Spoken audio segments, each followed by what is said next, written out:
Hoje no nosso programa nós vamos receber um dos jornalistas, fotógrafos e pessoas profissionais dedicados a essa arte do efeito da perspectiva, de perceber as pessoas, perceber o lugar e o que está em torno dela. O mundo social, as sociedades, o jornalismo, o marketing, o digital, acabou redefinindo muitos conceitos de coberturas e de eventos hoje. Só que os profissionais, poucos se atualizaram no sentido de perceber que há não só uma nova geração de eventos, uma nova geração de pessoas que se misturam a outras gerações dentro dos eventos e uma nova forma da gente se colocar socialmente com o advento da internet, das redes sociais, que horizontalizou as coisas e trouxe a nós e a profissionais do nível do nosso convidado, que é o Davi Carvalho, uma outra forma de potencializar, de influenciar e deu a gente autonomia e conexão que tornou isso um superpoder. Mas poucos jornalistas, poucos profissionais de comunicação e de outras áreas da comunicação, como publicidade, etc., perceberam que esse era um movimento diferente. Quando eu comecei a acompanhar o trabalho do Davi, eu comecei a prestar atenção qual era o ponto de vista dele. Porque ele não faz só uma foto, ele não só conversa com uma pessoa, mas ele traduz o lugar, traduz a emoção daquela pessoa e faz com que a gente se divirta só de ficar olhando o que ele posta e o que ele publica. Eu não sei como é esse superpoder dele, tá? Mas eu garanto a vocês que a nossa missão é descobrir. E aí eu fico olhando. 44 anos, jornalista e fotógrafo, jornalista há 16 anos, fotógrafo há 21, mas há 16 anos no Grupo Meio Norte, onde ele conquistou uma liberdade editorial concedida pelos diretores do Grupo Meio Norte e que dá a ele essa liberdade criativa que ele tem de conquistar os nossos corações e mentes. Davi, o teu trabalho é muito diferenciado de tudo que a gente tem aqui hoje, não só no nosso estado, mas eu acho que você bebe de outras fontes nacionais e globais e que fez de você uma referência. Isso tudo não são elogios nem gratuitos nem aleatórios. É o que você é e é o que você faz. Tenha certeza disso. Bem-vindo a Falando Nisso. Obrigado, Maia. Dizem que o elogio mais valioso é aquele que vem de alguém que a gente admira. Quero agradecer o convite, porque eu sempre achei que estar dando uma entrevista para você fosse muito importante.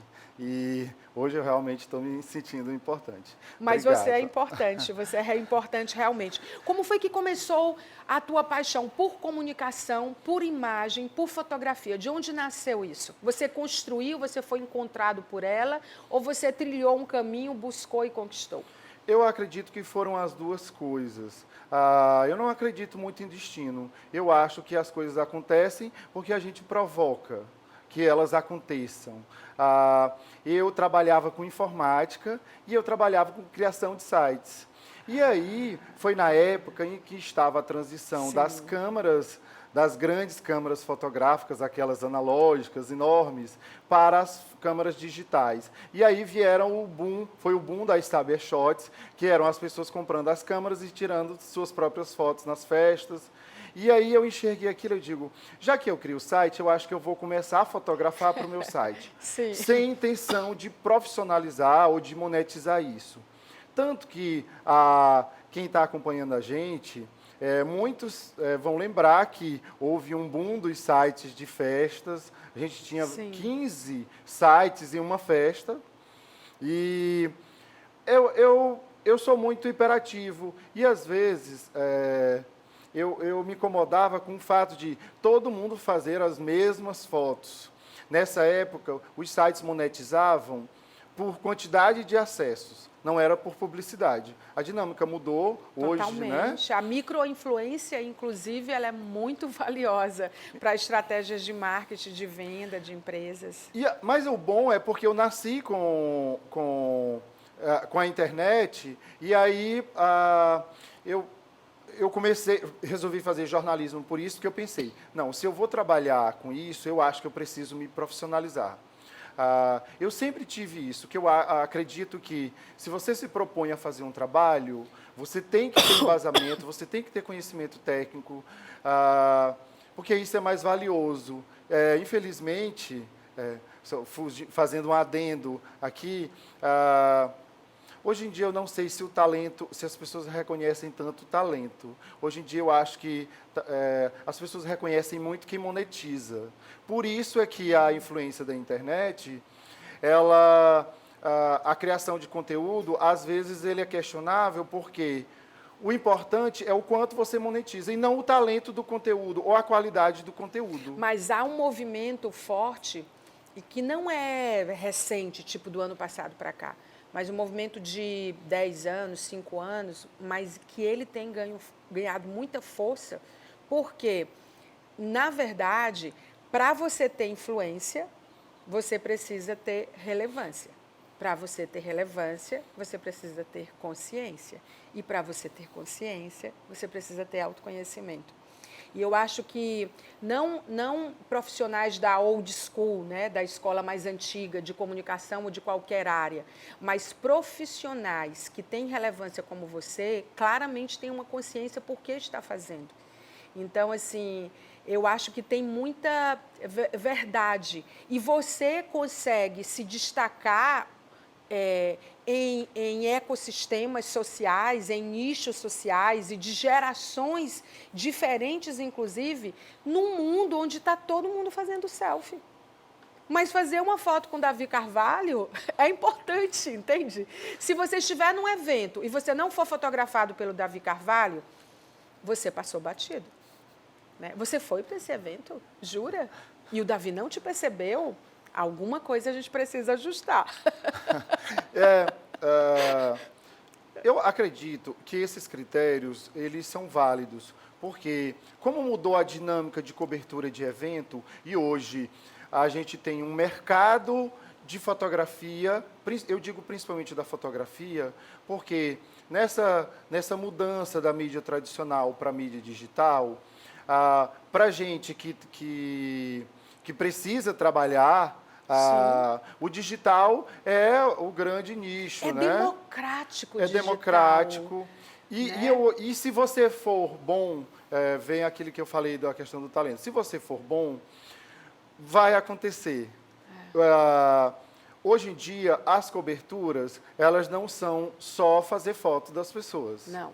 A gente vende o mood do evento, a gente vende... Porque no evento ele tem patrocinadores, ele tem ativação de marca, ele tem o conceito, o evento passa uma mensagem. Então, tudo isso está na verdade, cobertura, você né? traduz... A tua cobertura, ela traduz um movimento. Tipo, o que são as trends, o que está se vestindo, quais são as conversas, quem são as new faces, o que está rolando aqui nesse mundo, porque é muita coisa para explorar. Agora, perceber tudo isso é um talento, você entende que é um talento, e um talento que você construiu desde o GiraFest em 2020 e 2002. Aliás, que você já vinha construindo esse repertório e ele começa a se materializar nesse site que foi o Girafesta em 2002, não é? O Girafesta, que foi o meu primeiro site, ele era experimental, porque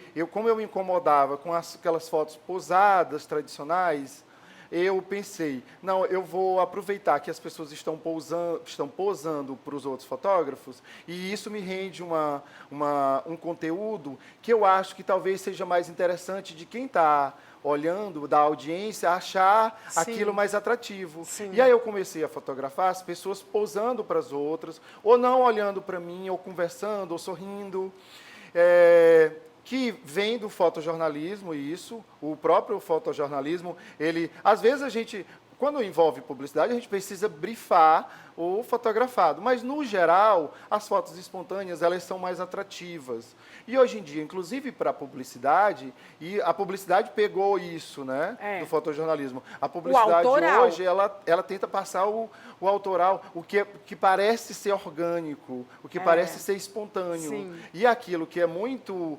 roteirizado já não tem tanta... Interessante que eu fui a um grande festival de música, aqui mesmo no estado, e eu tenho amigos nessa área de publicidade, de jornalismo, nós temos, né? E eles, uma semana antes do evento, eles levaram os personagens que estariam, as personas que estariam desse evento para serem fotografados. Então tinham pessoas diversas. A diversidade hoje ela também é uma marca, né? Que você já descobriu muito tempo que você adotou a diversidade das suas fotos, né? Você fotografa pessoas de todos os tipos. Pessoas magras, gordas, altas, baixas, cadeirantes, pessoas que a diversidade de todos os jeitos, todos os tipos de cabelo, pessoas brancas, pessoas pretas, pessoas de... Então, assim, é muito rico ver a tua cobertura. E aí eu fiquei totalmente impressionada de como foi profissionalizado a espontaneidade que você acabou de traduzir. Quando eu fui vendo a cobertura do evento nas redes sociais, aquelas fotos que eu vi sendo feitas uma semana do evento, as pessoas como se estivessem vendo os shows, aquelas pessoas muito bem produzidas, eu não estou falando em tom de crítica, a gente está falando de modelos, de entregas, sim. Né?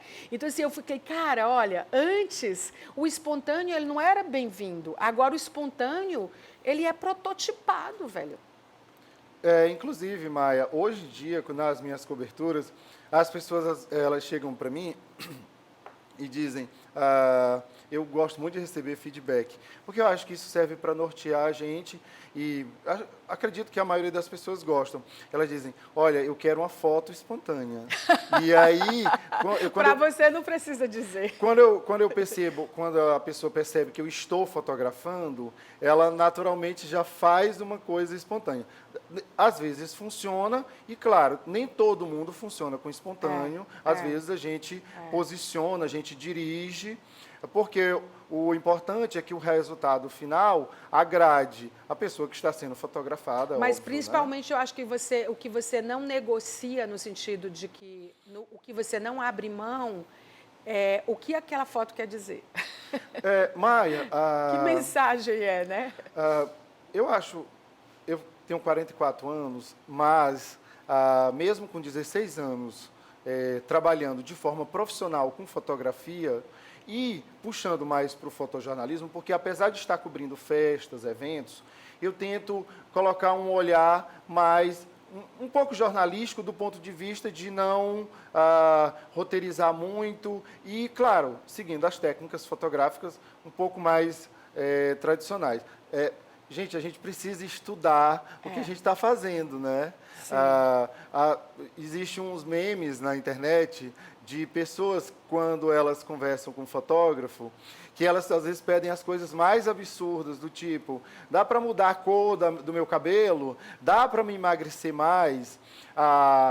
Na foto publicitária, a gente pode fazer algumas alterações, mas o próprio mercado hoje, cada vez mais trabalha de trazer o real, porque vem a questão da própria inclusão. Sim. Quanto mais diverso, mais real, eu acho que mais você abraça verdade, todo né? mundo, É uma né? narrativa da qual nós não podemos abrir mão. É a narrativa da verdade, a narrativa de ser como somos. Sim, e aí vem a questão da diversidade que você falou.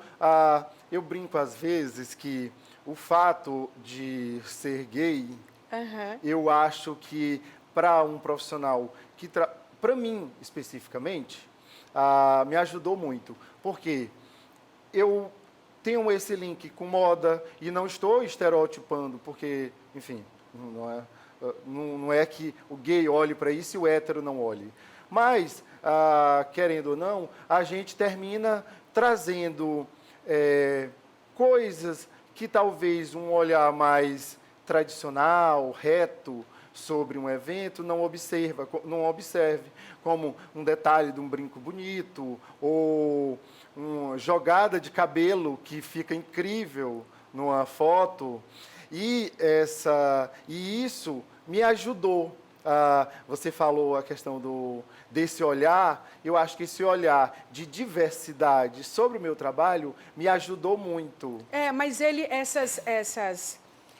esse olhar e essa percepção das coisas, eu acredito, Maia, que tem a ver com construção de repertório. Tem a ver com o que você lê, com quem você anda, quem você beija, com quem você dorme, o que você assiste, o que te interessa, com o que você concorda e discorda, que perguntas você está fazendo para o mundo. Sabe o que eu sei que eu sei, perfeito. o que eu sei que eu não sei e o que eu não sei que eu não sei?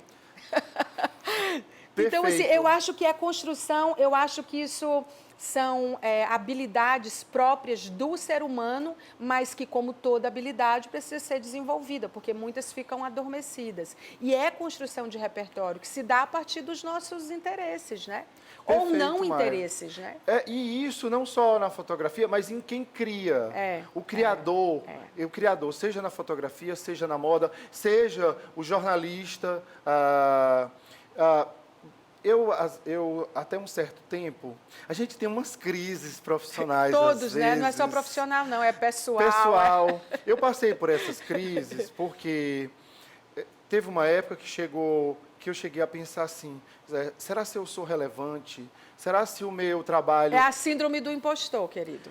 Já falamos sobre isso aqui, né, Cleito? Que a gente fica dizendo, será mesmo que sou eu? Será que eu não estou fingindo que sou? Será que eu não estou comprando ticket de influência? Na vida das pessoas? Ou será que se o meu trabalho não deixar de existir, não deixa de impactar positivamente as pessoas, principalmente numa área onde...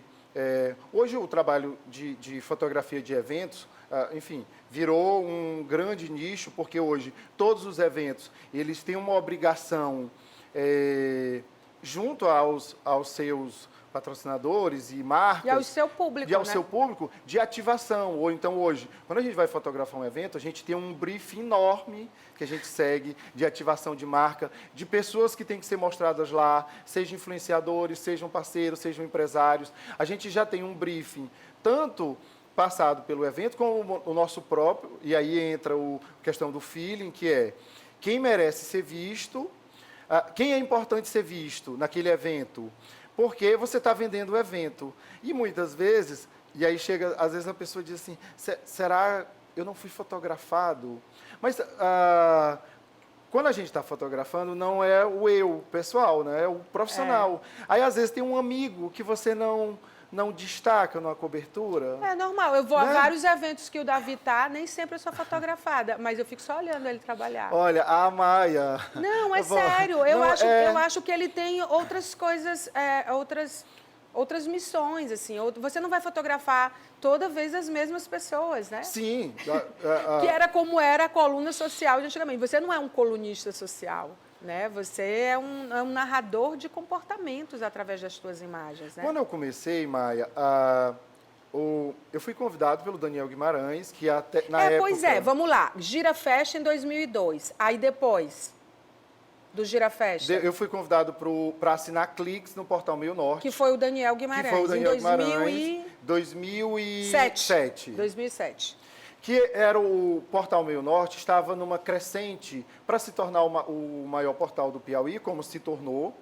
E o Daniel foi quem traçou essa estratégia. E aí ele me trouxe para trazer uma página de cobertura que tivesse o diferencial. Cliques. E aí nasceu a Cliques, onde eu comecei a fotografar. E logo em seguida, o seu José Osmando, que era o diretor de jornalismo do jornal, o diretor do jornal, ele vamos levar a Cliques para o Jornal Meio Norte impresso. O jornal impresso ainda era muito forte, o impresso.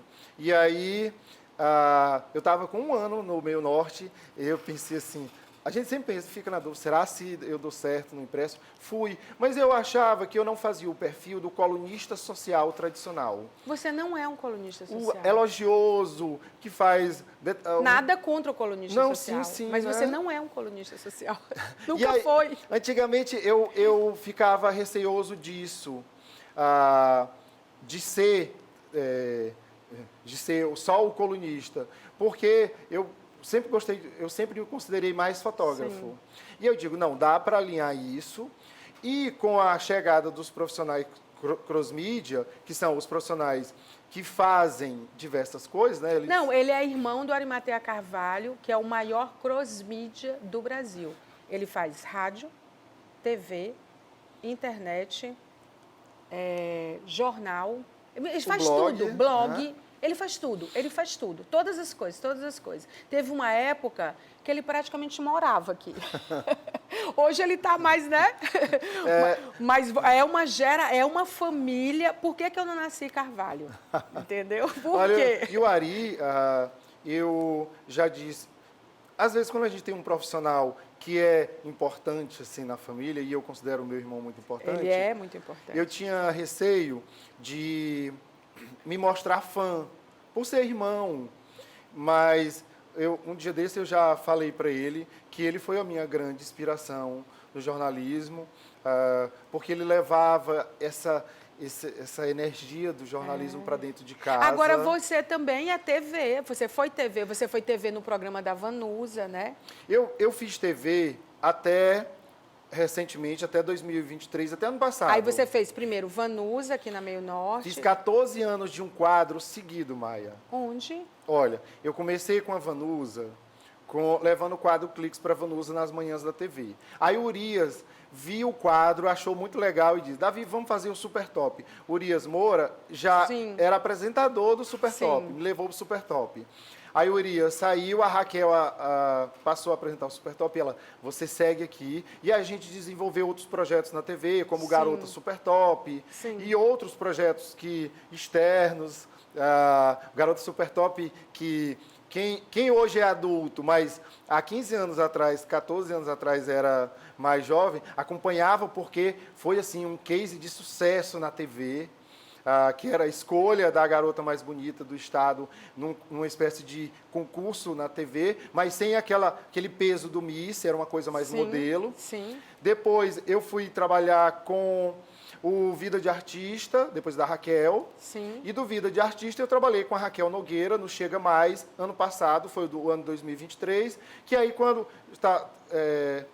começou a nova grade agora nacional, que foi quando eu terminei com a Raquel. Eu estou tirando umas férias que eu nunca tive de 14 anos. Da TV. Da TV. Mas você trabalhou com a Cíntia também no programa dela, né? Eu comecei, a minha primeira participação em TV, em um veículo, foi com a Cíntia. Sim. Porque ela viu o Gira Festa e ela achou interessante. E ela disse, Davi, já que você...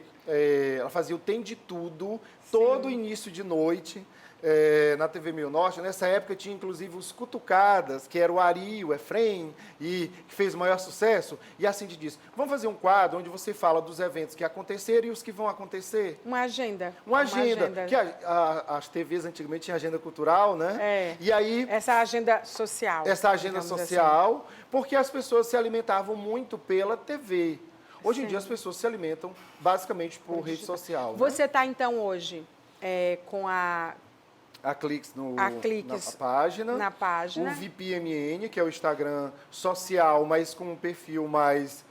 O Google Gloss, fazendo uma comparação, o Google Gloss, que ele é social, mas ele sempre traz uma informação. Sim. E ele não é fofoca. Sim. Ele é um perfil social. Tipo, defina a fofoca. Olha, a gente acabou de ver, foi trend em tudo que foi lugar, essa questão dos perfis de fofoca, que tem um link muito grande com os influenciadores. E eu não estou falando isso de forma negativa. Sim. Eu acho que cada um está fazendo o seu corre, né, Maia? Sim. Quer dizer, todo mundo está correndo, mas a gente... cada um está usando o talento que tem. O talento que tem. E qual a diferença em o que você vê no VP e o que você vê em um perfil de fofoca? No VP vai ser sempre algo noticioso, ou noticioso que eu digo social, mas assim, foi uma viagem, foi um aniversário. A pessoa que vai estar lá, ela vai estar sempre de forma positiva. É sempre algo a favor. E ao mesmo tempo mostrando alguém. Não é uma história que eu ouvi falar, né? Ou uma presunção que eu acho que, como jornalista, eu tenho muito. Às vezes a gente fica com receio de se posicionar. A gente, nas redes sociais, mas o jornalista,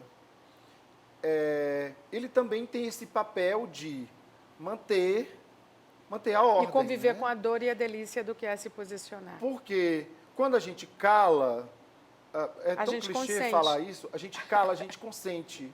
E alguns assuntos, mesmo que a gente a gente não precisa se posicionar sobre tudo, mas se é do seu viés de trabalho, se é do seu nicho, eu acho que você pode, pelo menos, mostrar qual é o caminho correto. A gente precisa né? entender o digital, na verdade. Ele é muito bom, democrático, ele é uma potência quando a gente pensa que é conexão e autonomia, a conexão da internet com a autonomia dada a pessoas de todos os tipos, em todos os lugares, de todas as idades praticamente, né?